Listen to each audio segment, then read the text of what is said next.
Good evening. You're watching the news tonight, your daily roundup of all that has happened across India and the world. I'm Ishan Russell, and these are the headlines that we're tracking tonight. Ahead of climate change summit in Paris, India pledges to make economy energy efficient, promises to reduce carbon production by 33 to 35%. After getting a stern response on terror from Sushma Swaraj, Pakistan submits a dossier to the UN, claims terrorism from India and proof in those dossiers. Nepal Prime Minister Sushil Koirala to announce resignation. Process to elect new President, Vice President, Prime Minister and Parliament Speaker to start soon. Prime Minister Narendra Modi addresses first election rally in Banka constituency, promises BJP voters a double celebration this Diwali. And US President Barack Obama renews appeal for stricter gun laws after Oregon gunman kills 9 people and injures 7 others at the Umpqua College.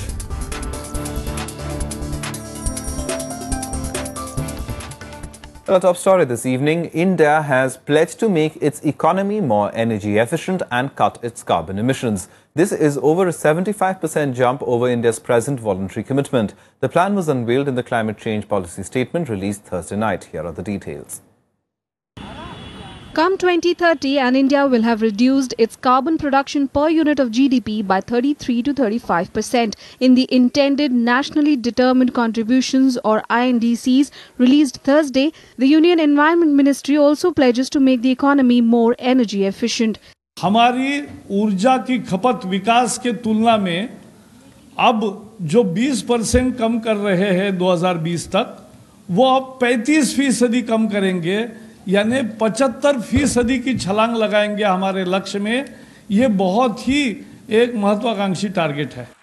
Citing the need for financial support from the UN, the minister said India would target to achieve 40% installed capacity for electricity from non-fossil fuel by 2030. The pledges are broadly in line with expectations, keeping in mind that emerging economies such as India's have resisted setting specific targets to cut emissions. But India has no plans to establish carbon trading like China. Despite the commitment on clean energy, the statement also stresses that coal would continue to dominate power generation in the future. There are also plans to develop 25 solar parks, supply solar pumps to farmers and convert all petrol pumps in the country to solar. There will also be an increased focus on developing hydro and nuclear energy. We are not part of the problem, but we want to be part of solution. India is not part of the problem. India is the world's third largest emitter of greenhouse gases. Achieving the targets that have been set will be an uphill task for a developing economy like India, and neither will this come cheap. India will need about $206 billion by 2030 for implementing adaptation actions. जलवायु परिवर्तन में कुछ देशों का ऐतिहासिक रूप से बड़ा हिस्सा रहा है, इसलिए उत्तरदायित्व में भेद तो करना ही होगा। कॉमन बट डिफरेंशिएटेड रिस्पांसिबिलिटी के सिद्धांत को हम नकार नहीं सकते। The Climate Change Summit in Paris in December will focus on achieving a comprehensive and equitable agreement. With inputs from Vipin Chauhan, Bureau Report for Rajya Sabha TV. And we're joined by Archana Trinity, Program Manager of Climate Change at the Center for Science and Environment. Thank you very much for coming in, Archana. Just to help us understand these commitments, we heard the Environment Minister say over there that this is a 75% jump in what India's original commitment was. And how does this set up India as far as these global climate negotiations are concerned for Paris? Hi, Ishan. Yes, as you mentioned, the target set by India of 33 to 35% reduction in its energy, in its emission intensity is a very, very ambitious target from our point of view. And the reason we say it is ambitious is because it not only is a 75% jump, but even in terms of some of the roadmap for achieving this, for instance, the renewable energy targets of having about 40% of installed capacity is not an insignificant number, and it is something that is ambitious and something that the world is going to appreciate coming from a developing nation like India. All right, but is it achievable? That's the big question, because the initiatives towards renewable energy, the SOPs for that have been there for some time, but has there been enough momentum as far as that is concerned? It is an ambitious target, and it's not going to be extremely easy to achieve, no doubt. But one of the good things about the INDC released by India is that there is a very clear roadmap that India has set in terms of achieving this target. Now, some of the details in the roadmap is achievable by India on its own, and for some of the details, as mentioned by the Minister Prakash Javadekar, India would need support in terms of technology transfer and finance. And in terms of the roadmap, for instance, the renewable energy target is one of the means of achieving this reduction in emission intensity. But apart from that, India also outlines measures such as improving its energy efficiency. It talks about having a dedicated freight corridors. It talks about improving waste management, waste to power technology. It also talks about some of the costs that India is going to bear in terms of adapting to climate change and in terms of dealing with loss and damages arising from climate change. And some of these costs would be quite a big impact on India's economy. And for some of these, international aid and international finance would help India cope with the changing climate scenario. Absolutely. In fact, technology transfer, as you pointed out, is one of the main points where India has been constantly saying that give us access to greener technologies that are not indigenous over here. So in that sense, how are we placed as far as giving renewable energy that much of a push right now to make it, as this plan suggests, one of the primary sources of energy for us? Yeah, the renewable energy targets, I mean, it will be challenging. It is an ambitious target to achieve. And just in terms of, to give you a perspective about how ambitious this target is, if you compare it with the likes of other countries such as China, the United States, India's installed capacity is comparable. And when we are talking about countries such as US and China, they are far ahead in terms of its development, in terms of the development level. Because the US, being a very highly developed nation, also is looking at and having about 300 gigawatts of solar and wind power installed, and India is looking at similar numbers in its own plans. This would require significant contribution and significant investments from its private sector. India talks about this in its INDC. It would require, in terms of technology transfer from international finance, it talks about the Green Climate Fund, it talks about its own national climate change funds. It talks about the NCEF, the Clean Energy Fund that is going to come from the cess on coal. It talks about the National Adaptation Fund. So there is a roadmap and there is a broad outline about how India is going to achieve this. And I think that gives it a little more of confidence in achieving these targets. All right, but you've been campaigning for effective governance as far as climate change is concerned for some time now. So in that sense, do you think that we're moving in the right direction? The broad layout might have been there, but in terms of implementation, do you think there is enough commitment and there are enough fail-safe measures in the plan? Yes, definitely. This is a step in the right direction for a country like India, which is, as the Minister Prakash Javadekar said, not responsible for the problem, but is willing to be a part of the solution. To give that in numbers, I mean, India is responsible for about 2.8% of historic emissions. And if you compare this to the developed nations such as the US or the European Union, which account for about 20% each, so India is not really a part of the problem, but it is willing to take on ambitious targets. It is willing to take on measures that is far beyond its historic responsibility, and that is definitely a step in the right direction for the country. All right, on that note, we'll wrap it up. But Archana, thanks very much for coming in and helping us understand this important step by India as far as climate change is concerned. Now, let's see how those negotiations in Paris go. Well, thanks very much for that. Moving on now, Pakistan has submitted dossiers to the United Nations chief, accusing India of being involved in terror activities in the country. This comes after External Affairs Minister Sushma Swaraj named Pakistan as the perpetrator of terror during her speech last night. She also rejected a peace formula proposed by the Pakistani Prime Minister Nawaz Sharif earlier. Pakistan handed over dossiers against India to the UN Secretary General Ban Ki-moon on Thursday. The dossiers claim to contain evidence of India's alleged involvement in terrorism in Pakistan and links of Indian security agencies with the Tehreek-e-Taliban Pakistan outfit. Pakistan also accused India of stalling the bilateral dialogue between both countries. The move came just hours after Sushma Swaraj countered Pakistan Prime Minister Nawaz Sharif on how to deal with terror in the region. In her speech at the UNGA, Sushma rejected a 4-point formula proposed by Sharif in his speech to ensure peace in the region. Sushma also advised Pakistan to reject terrorism in all forms and questioned the country for not pursuing the 2611 case seriously. सन 2008 में मुंबई में हुए आतंकवादी हमलों के बाद समूचा विश्व आक्रोशित हुआ था। इन हमलों में केवल भारत के नागरिक नहीं, बल्कि अनेक देशों के निर्दोष नागरिक बड़ी बेरहमी से मार दिए गए थे। मैं समझती हूं कि अंतर्राष्ट्रीय समुदाय के लिए अपमान की बात है कि इन हमलों की योजना बनाने वाला आतंकवादी सरेआम खुला घूम रहा है। आतंकवाद के संबंध में पूर्व में दिए गए आश्वासनों पर अमल करने की बात तो दूर, सीमा पार से हाल ही में भारत में नए हमले हुए हैं। Pakistan's handing of dossiers against India evoked sharp reactions back home. I don't know how the Pakistan Prime Minister is contradicting his own predecessor.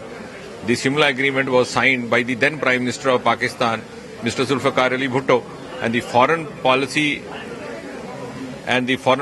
priorities or the foreign policy approach does not change with the change of a Prime Minister. So they are actually contradicting their own government. Pakistan Kashmir के मुद्दे को उठाती आई है और ये जानते हुए भी कि कश्मीर हिंदुस्तान का अटूट हिस्सा है, इंटेग्रल पार्ट है, उसके बावजूद भी वो इस मुद्दे को उठाना चाहिए। और मैं नहीं समझता हूं कि पाकिस्तान के प्राइम मिनिस्टर या पाकिस्तान के गवर्नमेंट की तरफ से जो उन्होंने सिक्योरिटी काउंसिल में मुद्दा उठाया है, इस पे कोई ज्यादा ध्यान देने की जरूरत नहीं। Relations between India and Pakistan have hit a rough patch, particularly after the cancellation of the NSA level talks.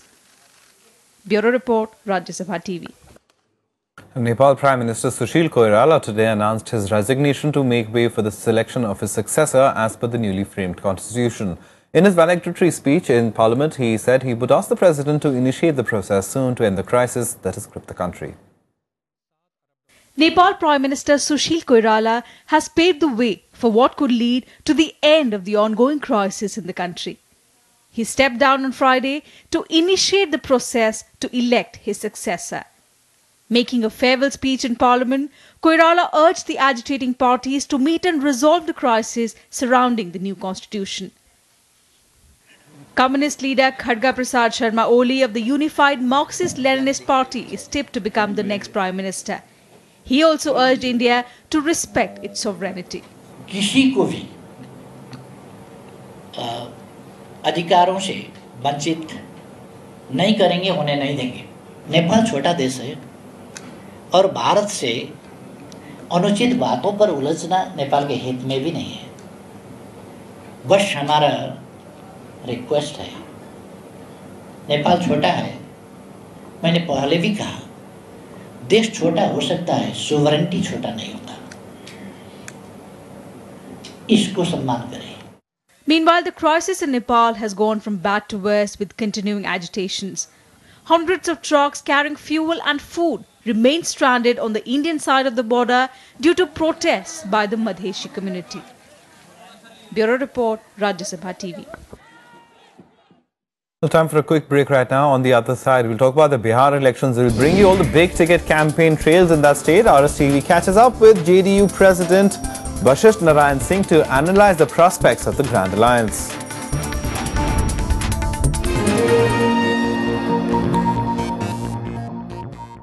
Welcome back. You're watching the news tonight.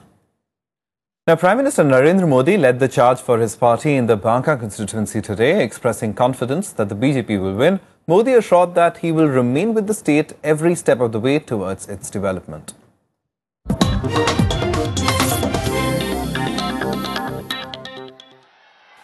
A double celebration this Diwali is what the Prime Minister is promising for Bihar. Campaigning for his party in the Banka constituency, Narendra Modi said BJP voters will celebrate the festival and the poll results this time. Bihar दो दिवाली मनाएगा, दो दिवाली मनाएगा। एक तो जिस दिन नतीजे आएंगे और फिर कुछ दिन बाद जो दिवाली आएगी वो Diwali. Modi said India can't progress unless Bihar moves forward. He said his recent US visit showed him what the state's people are capable of. America में रहने वाले बिहार के मेरे भाई, वो बिहार को आगे देखना चाहते हैं, वो बिहार को बदला हुआ देखना चाहते हैं। वो बहुत आगे बढ़े हैं, लेकिन वो कहते हैं हमें खुशी तब तक नहीं होगी जब तक पूरा बिहार आगे नहीं बढ़ेगा। Modi also attacked the Nitish Kumar government in the state. He claimed that the state has been held hostage by the ego of a few people.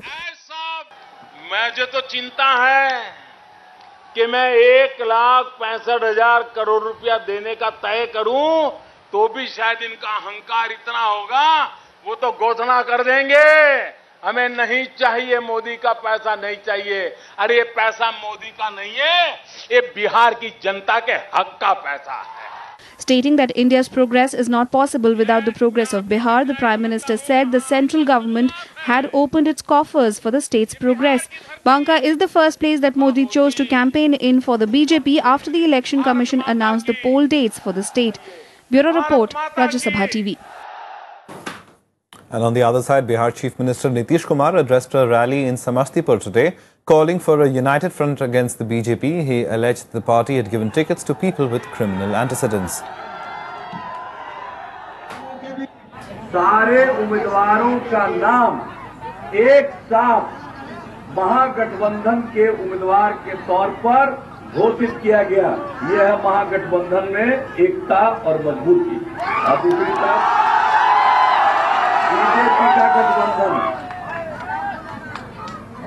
आपस में एक दूसरे पर न जाने कितने आरोप प्रत्यारोप लगाए लोगों ने। And our correspondent Neelu Vyas caught up with the Bihar JDU President Bashish Narayan Singh to discuss the Grand Alliance. JDU के लिए कठिनाइयाँ ज़्यादा हैं और जो आसान जो चीज़ें हैं वो कम हैं। क्या आप इस बात से वाकिफ़ हैं? इससे मैं एकदम सहमत नहीं हूँ। नीतीश कुमार को जो पिछले बार 2010 में दोबारा समर्थन मिला था, वह समर्थन समाज के सभी वर्गों के। लेकिन इस बार जो आपने गठबंधन किया है आरजेडी के साथ, उस पर लोगों को बहुत डाउट्स है। लालू जी का लोगों के बीच में जनाधार तो है। लालू जी 15 वर्षों तक बिहार में भी किए। अभी वो मंडल और कमंडल की राजनीति की बातें कर रहे हैं, विकास सुनकर उनके प्लेटफॉर्म पे कहीं भी नहीं। मोहन भागवत का बयान देख लीजिए। बीजेपी के लोगों ने जितना जातियां रैली किए हैं, इसको देख लीजिए। क्या जरूरत था आरक्षण का विवाद यहाँ छेड़ने का? मंडल कमंडल पर तो चर्चा हो जाती है और इसमें लालू यादव को लोग चिन्हित कर देते हैं। जो आरजेडी के साथ गठबंधन हुआ है और जिस तरह से लालू जी लोगों के बीच में जा रहे हैं और एक यादव कंसोलिडेशन की बात कर रहे हैं, उससे आपको कॉमन मिनिमम प्रोग्राम बनाने में बहुत दिक्कतों का सामना करना पड़ रहा है। क्या ये इस बात सही है? नहीं, कॉमन मिनिमम प्रोग्राम बनाने में दिक्कत नहीं होगी सर। लेकिन जब कास्ट और डेवलपमेंट को जब आप एक साथ लेकर आएंगे तो लोगों के बीच में कैसे उस बात को परोसेंगे? वो तो एक बहुत बड़ा चैलेंज। नीतीश कुमार के 10 वर्षों का जो शासन रहा है, उसका मेन प्लैंक रहा है न्याय के साथ विकास। पूरा जो एक कैंपेन है वो बहुत ही नीतीश सेंट्रिक है। आपका सेकेंड रंग लीडरशिप कोई नजर नहीं आ रही है। हम गठबंधन के तहत चुनाव लड़ रहे हैं। नीतीश कुमार को नेतृत्व इसलिए दिया गया कि बिहार में नीतीश कुमार का चेहरा इस रूप से लोगों के सामने आ गया है कि उनकी ख्याति एक विकास पुरुष के रूप में होती है।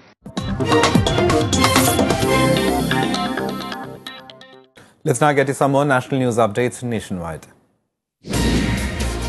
Former Uttar Pradesh Chief Minister Mayawati is being questioned by the Central Bureau of Investigation in connection with the alleged swindling of the National Rural Health Mission funds. Mayawati reportedly evaded answers on decisions taken during her tenure as the Chief Minister. The CBI has registered 74 FIRs and filed 48 charge sheets in the case.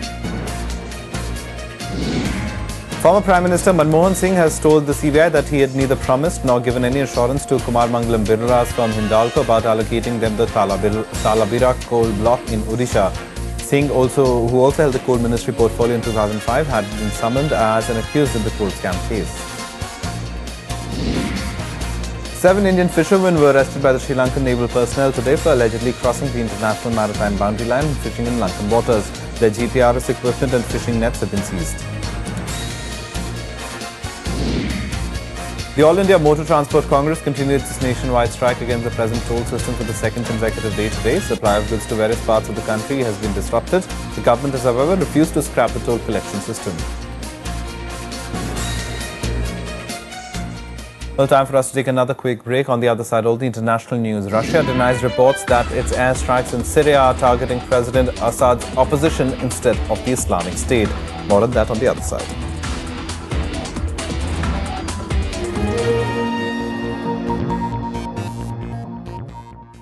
Welcome back. You're watching the news tonight. Some international news now, and 2 days after it began airstrikes in Syria, Russia is accused of striking civilian targets in the country. President Vladimir Putin, though, rejected the allegation, saying only Islamic State militants have been targeted. However, there are concerns among countries that Russian airstrikes, which are reportedly aimed at Assad's opposition, are actually strengthening the Syrian president. Russia released images of its airstrikes in Syria as it joined the anti-Islamic State coalition earlier this week. According to reports, at least 12 Islamic State militants have been killed in Russia's first airstrikes on the group's main Syrian bastion. But there have been contradictory reports that Russian airstrikes have targeted civilians, mainly opposition to President Bashar al-Assad. The West sees this as a ploy to strengthen Assad against the rebels.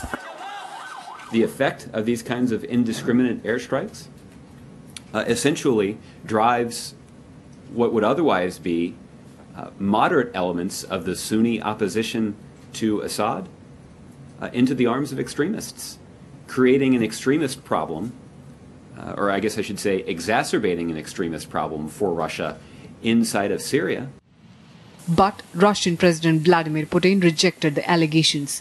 Russia assured that only Islamic State militant and their bases will be attacked by its military. Того, что страдает гражданское население, мы к этим информационным атакам готовы. Обращаю ваше внимание на то, что первая информация о том, что есть жертвы среди гражданского населения, появились до того, как в небо поднялись наши самолеты. We cannot forget about the political process, but we cannot condition fighting ISIL by, changing political system in Syria.